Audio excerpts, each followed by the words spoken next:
Diz assim a palavra de Deus no livro de Lucas, capítulo 23, da altura do versículo 26 até o 27a. Quando o iam levando, constrangeram certo sirineu chamado Simão, que vinha do campo, e puseram-lhe a cruz às costas, para que levasse após Jesus. E seguia o grande multidão. Por um momento agora, eu gostaria que vocês tirassem, vou abrir o livro de novo em outro livro. No livro de Mateus 27, no versículo 32, vai dizer assim: quando saíam, encontraram um homem sirineu chamado Simão, a quem constrangeram a levar a cruz de Jesus. E ainda no livro de Marcos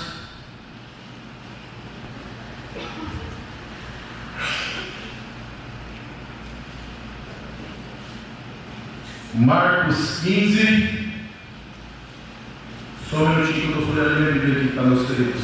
Não estou perdido, tá? Marcos 15, versículo 21, vai dizer assim: obrigaram a certo Simão Sirineu, pai de Alexandre e de Rufo, o qual por ali passava vindo do campo, a que carregasse a cruz. Esses versículos são iguais, eles são em passagens diferentes. Gostaria que você curvasse a sua cabeça agora, nós vamos orar mais uma vez. Deus, em nome do teu Filho, Senhor Jesus, nós improvisamos a tua doce e santa presença. Pedimos para que você, Espírito Santo, esteja em nosso meio, tendo toda a liberdade de atuar e fazer conforme a tua vontade e o teu querer. Senhor Jesus, que você venha sobressair em nosso meio, que você venha aparecer e eu venha desaparecer. Usa a minha boca como boca tua, como instrumento agradável a falar com a tua igreja.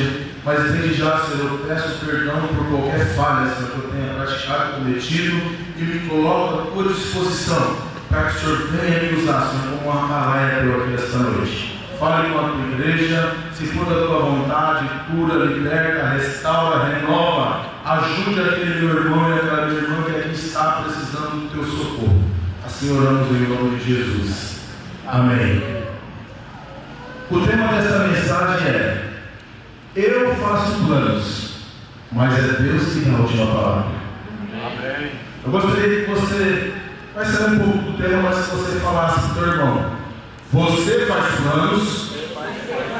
Vamos melhorar. Você faz planos, mas é Deus que dá a última palavra. Eu faço planos. E diga de passagem, irmãos, se eu sentasse aqui e fosse contar um pouco da minha vida por esses dias na universidade, primeiro eu ia chorar e eu ia ter pelo menos conversa para ficar pelo menos umas 2 horas e meia aqui contando o que tem se tratado da minha vida por esse tempo. Eu acredito que é assim com você. Nós fazemos planos, muitas das vezes nós traçamos propósitos, projetos, investimos recursos, fazemos situações maravilhosas, fazemos coisas assim que muitas das vezes não está na nossa alçada. Aí de repente Deus vem. Nós fazemos planos, porque somos humanos, somos homens e mulheres que precisamos sim ter projetos, planos, mas nós também temos que saber que quando os nossos planos não concorrem com o plano de Deus, provavelmente não vai acontecer, porque nós fazemos planos, mas quem dá a última palavra é Deus. Quem dá a última palavra é Deus. Se eu fizesse você aqui forçar a tua mente, a tua cabeça, se eu falasse para você assim: quem aqui não sabe algum decreto de morte, que o médico falou algo que iria acontecer, mas aí chegou um tal de Jesus Cristo e disse: não vai morrer, vai viver. Porque o homem fala alguma coisa, o homem projeta alguma coisa, mas é Deus que dá a última palavra. Vai viver, vai prosperar, vai prosperar. A porta vai abrir, vai abrir. É Deus que dá a última palavra. É Deus que dá a última palavra. E essa noite é uma noite de você revisar os planos que você tem feito. É uma noite de você colocar os seus planos nas mãos de Deus e perguntar para Deus: Senhor, esses meus planos vai de acordo com aquilo que você tem pensado para mim, com os seus propósitos para mim, com o seu projeto para mim? Este homem, chamado Simão, ou Cirineu, ou Simão Cirene, o próprio nome já fala, esse nome Simão Cirineu era porque ele habitava na cidade de Cirene. Cirene, nos dias atuais, é uma cidade que se localiza mais ou menos na região de Tunísia, de Líbia, ali naquela região. E esse homem, então, como era costume daquele povo, era um rito daquele povo, ele então se predispõe, sozinho, talvez não, ou com um grupo, numa espécie de peregrinação, de romaria, a sair de Cirene para Jerusalém, para a festa de Pentecoste, para a festa dos tabernáculos da Páscoa. Ele se propõe a sair, mas, pasmem, meus irmãos, a distância era de 1.600 quilômetros aproximadamente.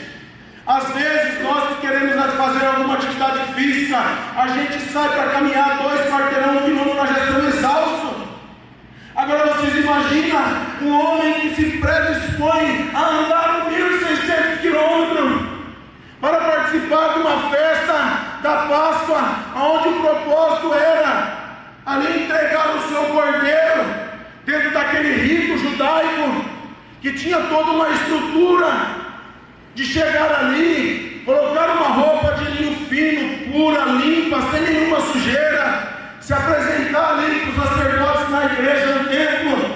Eles iriam avaliar tanto você quanto o seu sacrifício a qual você colocou, ou melhor, trouxe, para que você pudesse participar então da festa da Páscoa, que o rito ainda vai dizer muitas outras coisas. Eu vou dizer algumas agora e outras dentro do conteúdo da palavra.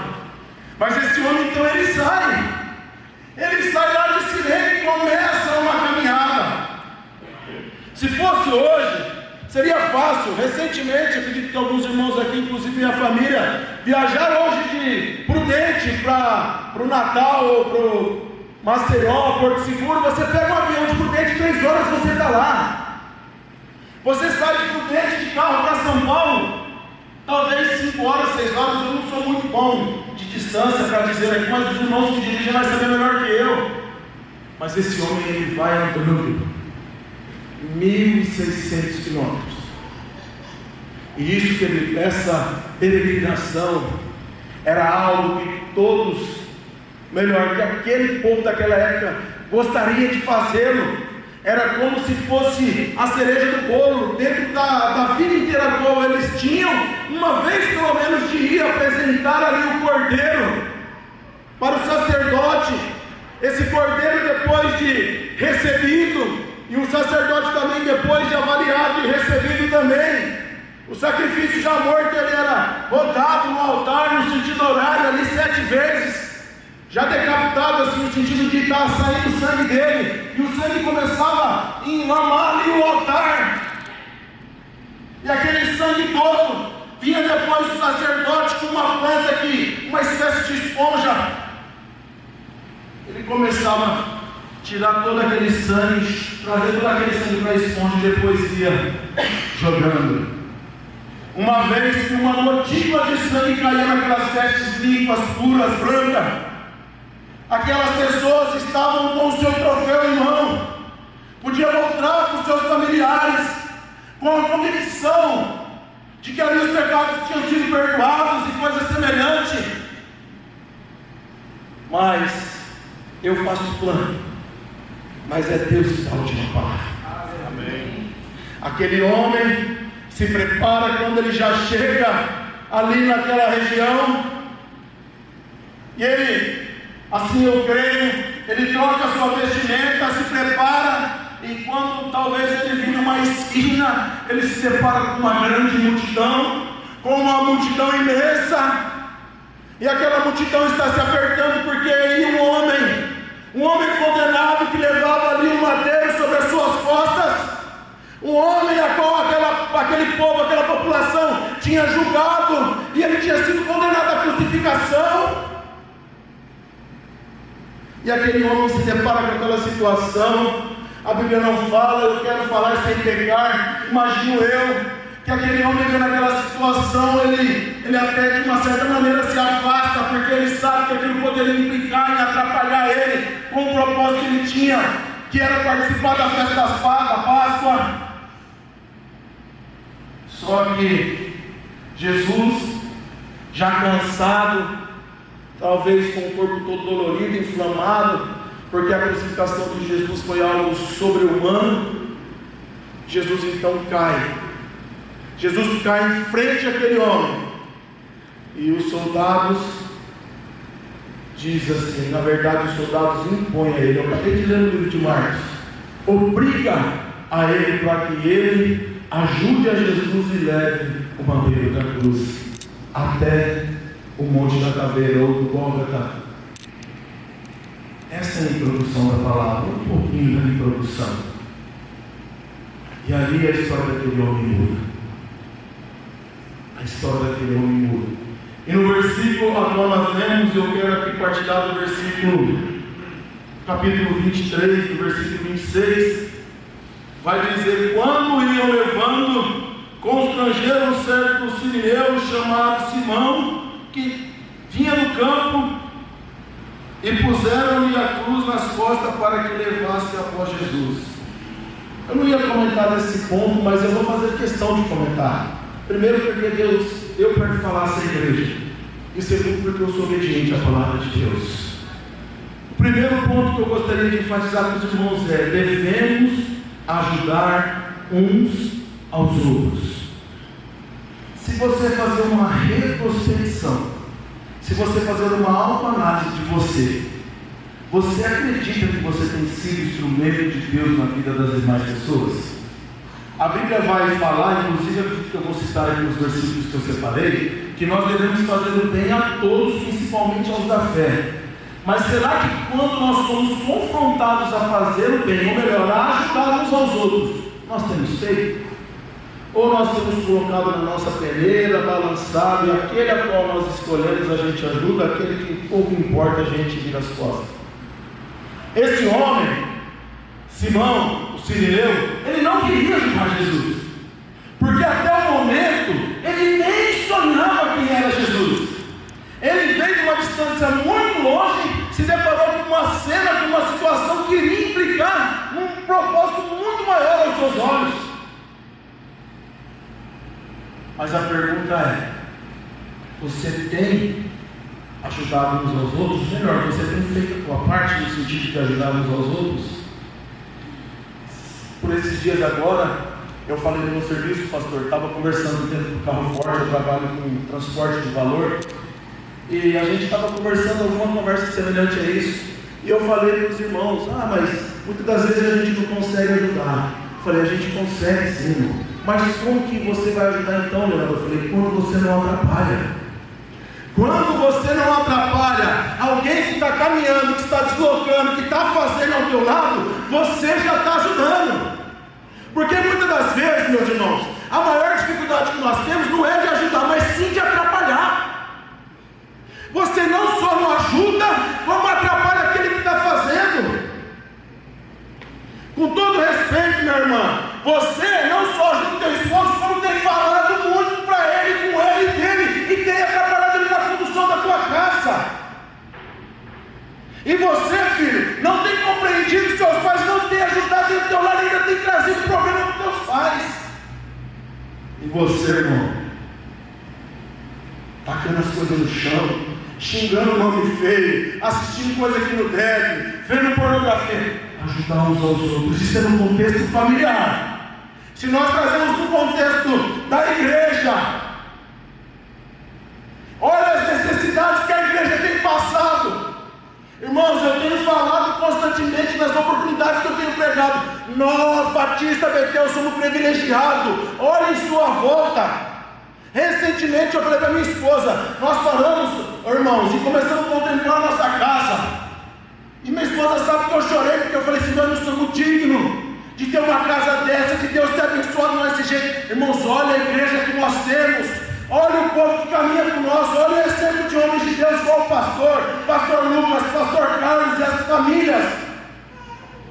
E nós nos damos o braço. Vamos nos ajudar, irmãos. Vamos nos ajudar, sabe por quê? Porque quando você ajuda, o ciclo ele é recíproco. Quando você ajuda, o ciclo ele é recíproco, ele vai voltar. Ele vai voltar certa vez, irmãos. E aqui eu estou testemunhando da minha vida. Eu vou ministrar ainda da palavra, fica tranquilo. Está dentro do tempo. Certa vez a minha esposa separou muitas coisas de criança, porque a Larissa tinha crescido e já não servia mais para a Larissa. Larissa é minha filha, que nos acompanha na igreja hoje, São Tio e Catia. O que acontece? Minha esposa separou aquele monte de roupa. E aí Deus ministrou meu coração a uma pessoa para que nós pudéssemos abençoar. Aí nós viemos na casa dessa pessoa, fomos lá, entregamos ali aquilo que Deus deu. Eu não estou falando o nome de ninguém, eu só estou contando a obra para dar glória a Deus, tá, meus irmãos? E aí, aquela pessoa depois me ligou e falou assim: irmão, você não acredita, a roupa tudo servida, deu tudo certo, sapatinho, tênis, tá? Falei, glória a Deus. Nós fomos viver nossa vida naturalmente, acordamos no outro dia, fomos trabalhar. Quando naquele dia à tarde, ou um dia, 2 dias depois, eu chego em casa, minha esposa está também com 2, 3 sacos enormes de roupa. Falei, o que é isso aí? Ela falou assim: a minha linha do serviço. A filha dela cresceu, a roupa não servia, a primeira pessoa que ela levou para dar foi para mim, para a Larissa. Eu ajudo os outros, irmãos. Ajuda, confia no que eu estou te dizendo, confia no que eu estou te pedindo, no que eu estou te implorando. Ajuda. Quando você vê alguém caído, não dá pica não, levanta a mão. Quando você vê alguém machucado, não aponta o dedo não, estende a mão. Estende a mão, porque estar do lado de lá é difícil.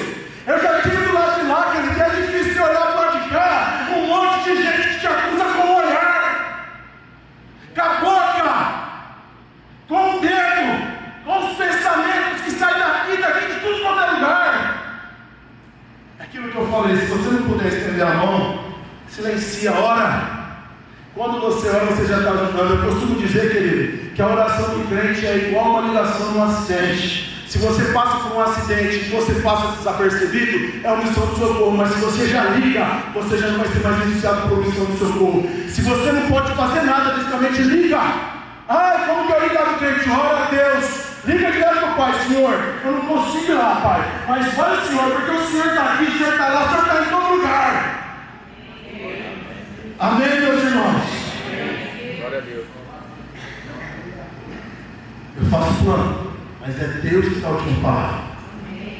É Deus que dá a última palavra. Vocês vão entender onde Deus está nos levando. Simão, ele teve que percorrer toda essa distância, a qual eu falei na introdução, aproximadamente 1.600 quilômetros. Necessariamente ele teve que passar pelo deserto de Saara. Deserto, irmão, crente. Deserto, sol. Deserto, frio. Deserto, tempestade. Vocês estão começando a me entender, irmãos? Esse homem teve que andar, talvez, muito provavelmente, mais de um mês. Porque naquela época, queridos, carruagem era só para os bambambam. Aquela época era tudo aqui, ó, na perna. Que nem a minha tia falava no Oscar, da perna no pé. Naquela época era andando. Então, e talvez ele tenha andado mais de mês. Muito provável. Aí eu faço uma pergunta para vocês. O sol no deserto de Saara é escaldante? Sim ou não? Sim. Sim ou não, meus irmãos? Sim. Quem está comigo? Sim ou não? Sim. A gente sabe que o deserto de dia faz sol, de noite faz o quê? E ainda tem uma tempestade que o povo fala que é uma tempestade de areia. Eu não sei o caminho que você tem percorrido. Eu não sei o caminho que você tem percorrido para chegar no teu propósito, no teu desígnio. Eu não sei que deserto que você tem passado. Eu não sei que sol que tem te assolado. Eu não sei que frio que tem te afligido. Eu não sei que tempestade que tem te balançado. Mas eu sei de um Deus que te segura quando o barco está balançando. Eu sei de um Deus que coloca uma nuvem para trazer paz, para trazer sombra. Eu sei de um Deus que traz um fogo para aquecer a noite. Eu sei que Deus está com você nessa condição. Eu sei que Deus está com você. Eu sei que Deus está junto com você. E uma palavra que não estava no contexto dessa mensagem, mas eu quero dizer: ainda que você ande pelo vale da sombra da morte, não tema, não tema, não tema. Essa palavra vai de encontro com alguém dessa noite. Ainda que você esteja passando pelo vale da sombra da morte, o Senhor manda dizer: eu estou contigo, eu estou contigo, eu estou contigo, minha serva, eu estou contigo, meu servo. Amém. Esse homem, querido, isso aqui é a probabilidade, mas é muito grande de ter acontecido. 1.600 quilômetros, mais ou menos 30 dias ou mais, pelo menos uma.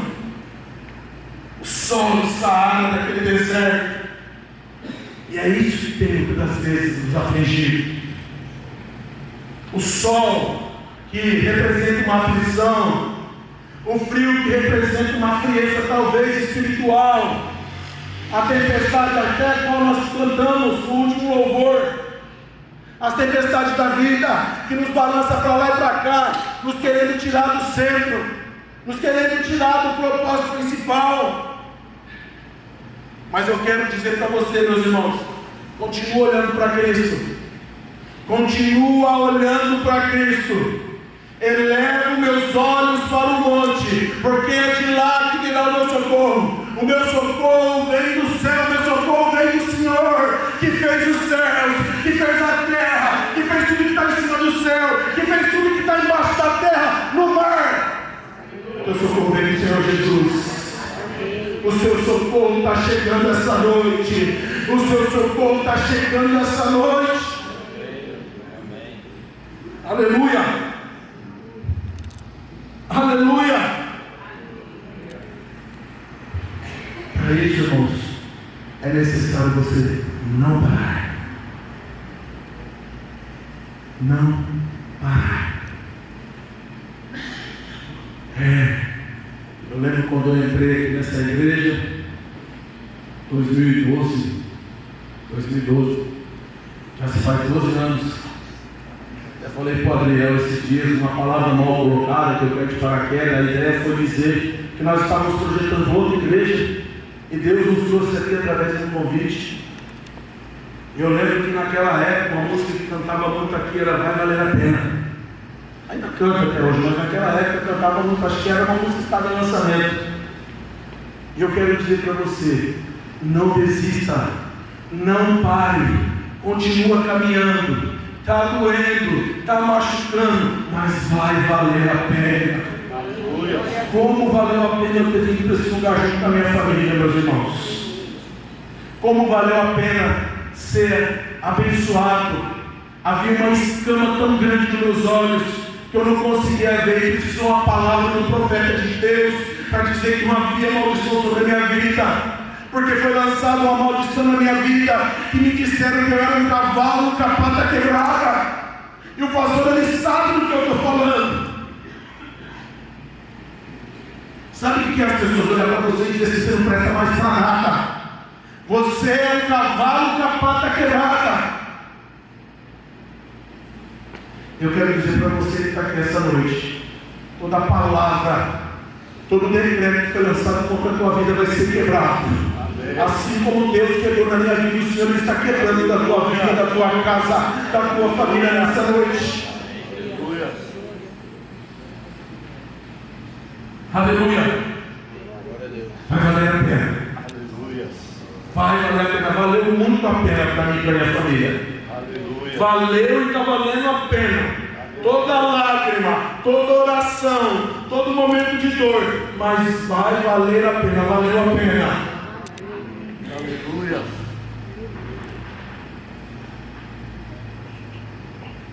Eu não vou separar por pontos, querido. Eu vou conduzir da maneira que Deus está colocando no meu coração. Por que Senhor Simão Sirineu foi escolhido? Vocês já pararam para pensar? Uma multidão tão grande. Acredito que aqui muitos já assistiram, talvez a grande maioria, assistiu filmes que retratam essa crucificação de Cristo. E você vê que é uma multidão ali de muitas pessoas. E por que Simão foi escolhido? Pensa comigo. Alguns poderiam até dizer, alguém aqui, não sei se está pensando, uma coincidência, não. Porque nós que somos cristãos, crentes, para nós não tem coincidência, para nós tem cristocidência. Aquele homem estava ali, naquela hora Jesus caiu de frente dele, ou no campo onde ele estava ali, na região onde ele estava. E eu fico imaginando do lado de cá agora, os soldados romanos olhando, e era você. Mas eu não fiz nada. Penso eu, esse homem falando. Mas eu não tenho nada, eu estou chegando agora, eu sou inocente. Querido, uma coisa eu quero dizer para você. Eu quero dizer através de uma palavra profética. Deus, através da pessoa de Jesus, Ele tem te visto em meio à multidão. O Senhor, em meio à multidão, Ele tem olhado para você. Não é o teu vizinho da esquerda, não é o teu vizinho da direita, não é quem está na tua frente, não é quem está atrás de você, é você. E Deus está dizendo hoje especificamente para uma pessoa: é com você que eu tenho negócio, é com você que eu quero falar, é com você que eu quero tratar. Porque Deus permitiu que os soldados olhassem para Simão Sirineu e dissessem: você ajude ele. Ainda que fosse contra a vontade dele, mas ainda assim ele o fez. Ele se levantou, ou melhor, ele levantou Jesus, ele pegou ali, de uma certa maneira, eu penso que foi dessa maneira, tá? Pegou Jesus ali, um madeiro, e foram andando aproximadamente, alguns dizem entre 500 e 700 metros, para chegar até o Gólgota, aonde Jesus teria sido crucificado e morto. Jesus está te vendo em meio à multidão. Você que tem achado que o Senhor se esqueceu de você, o Senhor está te dizendo: eu não me esqueci de você.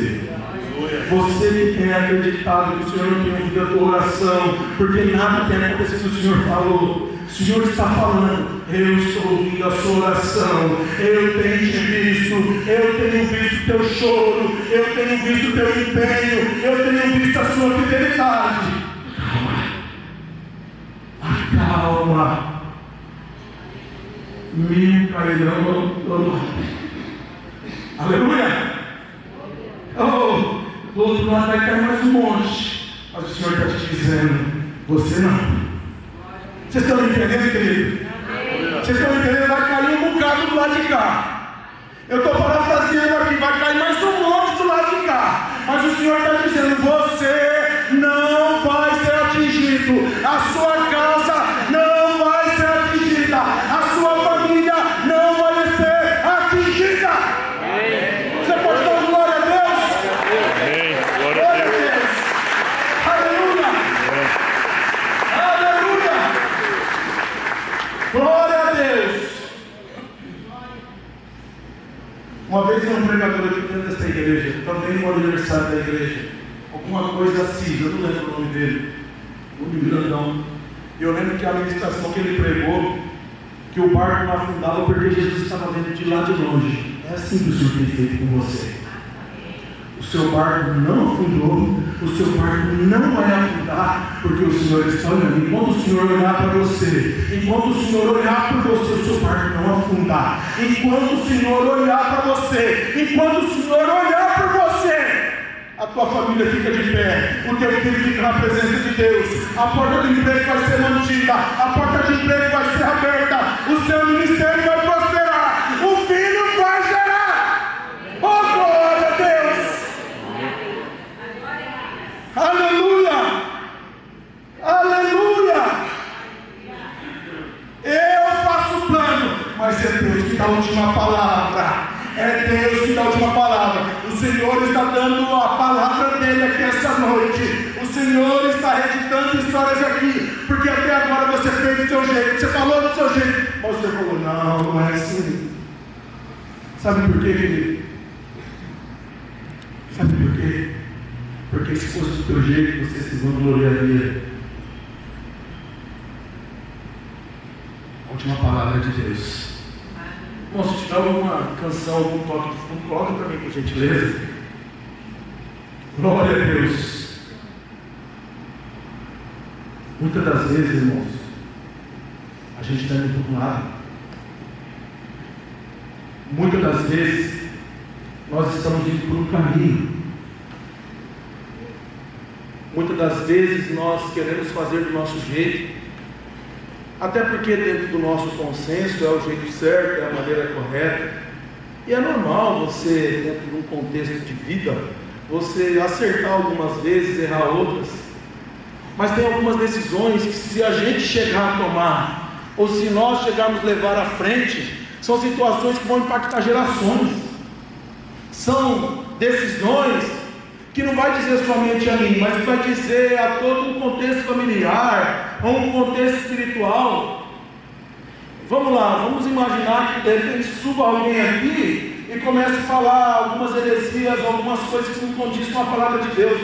Arrependido, irmão, isso não vai acontecer, até mesmo porque o pastor não vai permitir, mas eu estou colocando uma situação para a gente poder pensar. Então, algumas decisões, algumas atitudes, algumas situações a qual nós vamos executar, ela pode ser algo que não vai ter volta, algo a qual não vai ter como ser reconstruído, reedificado. A palavra não existe, mas eu vou falar aqui, refeito. Vai ter algo que você vai fazer de novo, não vai ter como. Mas Simão, ele saiu 1.600 quilômetros, chegou, colocou ali sua roupa limpa, pura, linho fino, linho puro, estava ali com o seu cordeiro. A intenção de Simão, meus irmãos, era que pelo menos uma gotícula de sangue tocasse sua roupa, chegasse até ele quando o sacerdote aspergisse. Mas, ainda que eu faça os meus planos, Deus dá a última palavra. Você ajuda ele. Ele era Jesus Cristo, todo moído, ensanguentado. Vocês estão conseguindo entender onde eu estou querendo chegar? Vocês estão conseguindo entender o mistério de Deus? Aleluia! Vocês estão conseguindo entender a revelação da palavra? Ele queria uma gotícula de sangue do cordeiro, do bezerrinho ali, na verdade é uma ovelha. Ele queria uma gotinha, através da intercessão do sacerdote. Mas aquele que tem todo o poder, aquele que tem conhecimento de tudo, que está em todo lugar, se apresentou a ele como um cordeiro vivo, como um cordeiro vivo. E o Senhor Jesus, no momento que toca ele, a palavra de Deus nos 3 textos vai dizer que um constrangeiro, eu começo e penso e imagino que na verdade quem foi constrangido foi ele, mas não pelos soldados, ele foi constrangido pelo próprio Cristo. Pensa comigo, tenta olhar para mim que vocês vão entender. Vocês imaginem esse homem chegando até Jesus e os olhares dos dois fitando. Jesus olhando para ele, ele olhando para Jesus. Quando esse homem teve conhecimento, que a Bíblia não fala de quem de fato era Jesus, eu imagino o constrangimento que ele teve. Porque ele queria uma gotícula do cordeiro do animal, mas o cordeiro verdadeiro se apresentou para ele. Aquele homem, no momento que Jesus chegou a ele, ele não tinha conhecimento, provavelmente passou pela sua cabeça: tudo que eu fiz, todo o sofrimento, a distância tão grande a qual eu passei para chegar até aqui e ser indagado com essa situação. Quando eu voltar mais de 1.600 quilômetros, o que eu vou falar para minha família? O que eu vou dizer para eles? Mas eu faço planos, mas é Deus que dá a última palavra. É Deus que dá a última palavra. Eu quero dizer para você, eu não sei os planos que você tem feito, ainda que não seja na presença de Deus, mas eu quero nesta noite pedir para que você revise aquilo que você tem projetado, aquilo que você tem visto, aquilo que você tem almejado, e permita que a vontade de Deus seja soberana sobre a tua vida. Permita que a vontade de Deus seja soberana sobre a sua vida. Diga para o teu irmão: você faz planos. Diga mais forte: você faz planos, mas é Deus que dá a última palavra. Amém. Você tem pensado, irmão? Você tem pensado, irmão? Ah, mas não está dando certo por diversos fatores. Não quero ofender ninguém aqui, mas eu vou falar alguns. É porque foi incompetência, porque foi do meu jeito, porque faltou oração, porque foi na força dos meus braços, porque passaram a perna em mim, porque eu fui traído, porque colocaram o outro na frente. Ei, não deu certo, porque Deus não quis que desse certo. A porta não abriu, porque Deus não quis que abrisse. A bênção ainda não chegou, porque Deus não quis que chegasse. Mas a calma do coração, a calma do coração. Não é porque, irmão, não deu certo lá, que não vai dar certo a vida inteira. De repente está precisando de algum ajustinho de Deus. De repente está precisando um pouquinho mais de jejum e oração. Vocês estão me entendendo? De repente está precisando um pouquinho mais de intimidade. De repente está precisando um pouquinho mais de paciência. De repente está precisando de você entregar. De você entregar, nós está em Salmos 37:5. Entrega o teu caminho ao Senhor. Confia nele. E tudo ele fará. Não deu certo, mas vai dar certo.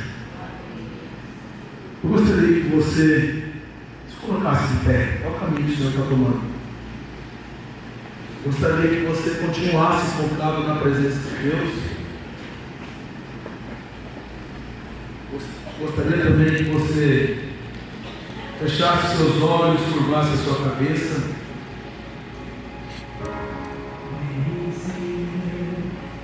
Em Provérbios 16:1 vai dizer: eu não falei até mesmo de uma maneira temática.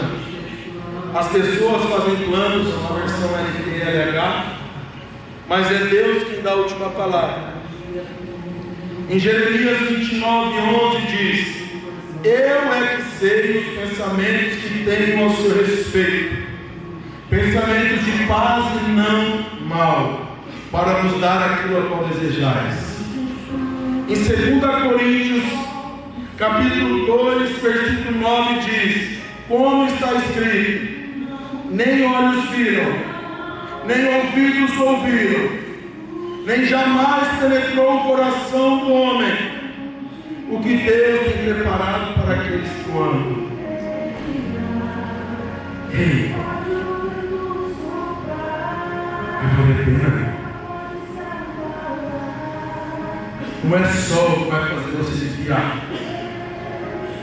não é frio que vai fazer você parar, não é tempestade que vai tirar você do barco, que vai tirar você do caminho, porque aquele que está com você é maior que tudo isso.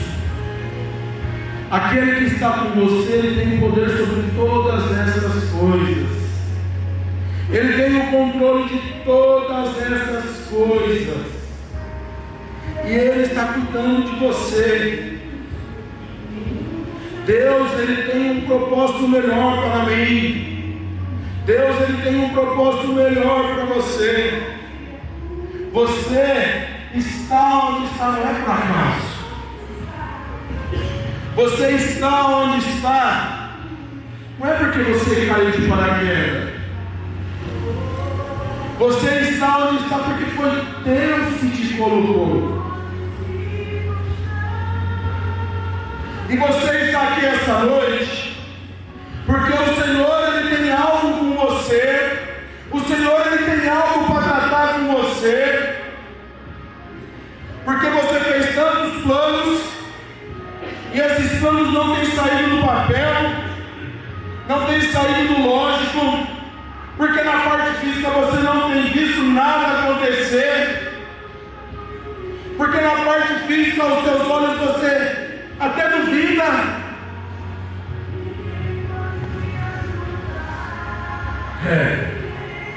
Só que ninguém pode te ajudar. Ninguém vai impedir.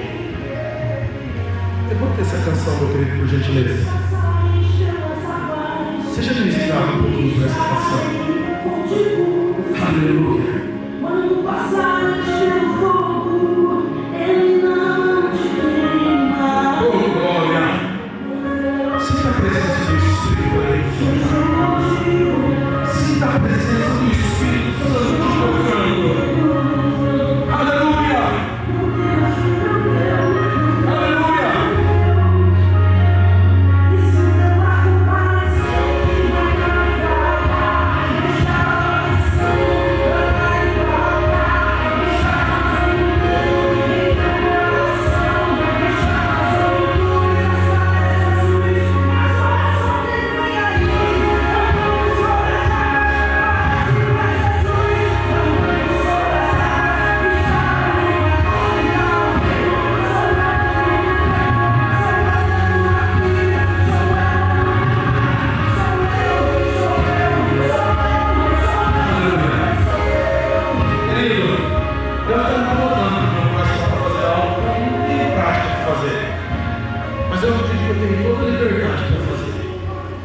Você que tem orado a Deus, você que tem feito projetos, mas que dentro da tua própria mente você tem falado, já não estou mais nem acreditando. Eu gostaria de desafiar você a vir aqui na frente. Eu quero orar pela sua vida. Nós estamos no tempo, eu quero orar por você. Não precisa ter vergonha. Não precisa se conter. Vem aqui na frente, eu quero orar pela sua vida.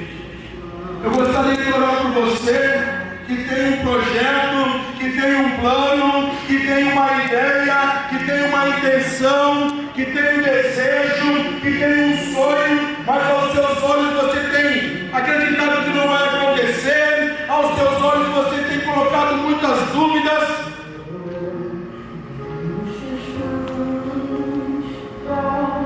Não se detenha, vem aqui para frente.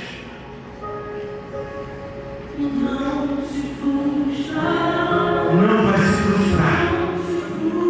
Aleluia. Aleluia. Aleluia. Não vai se frustrar. Aleluia. Pode passar o tempo, como está passando o tempo, mas o Senhor está mandando dizer para você: não vai se frustrar. O Senhor está mandando dizer a você, e como povo de Deus eu te digo, até o final do ano, se prepara, porque vai acontecer. O Senhor está dizendo: não vai se frustrar.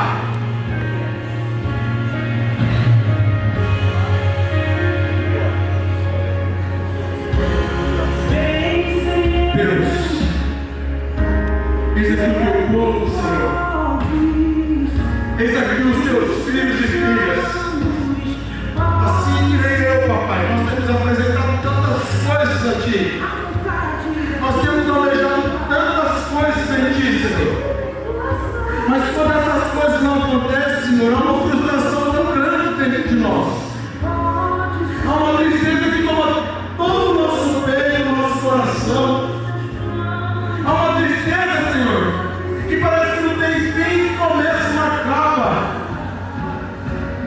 Mas nós estamos aqui hoje pela tua palavra, recebendo a tua palavra, que os projetos teus, os teus sonhos, os teus desígnios sobre nós não se frustrarão. Eu profetizo sobre aqueles irmãos e irmãs que estão aqui à frente, que os teus planos, os teus sonhos, os teus projetos, projeto familiar, projeto espiritual, projeto ministerial, projeto profissional, conjugal, não se frustrarão. Não se frustrarão. Ninguém vai impedir o agir de Deus na sua vida. Ninguém vai impedir o agir de Deus na sua vida. Olha para mim, por gentileza.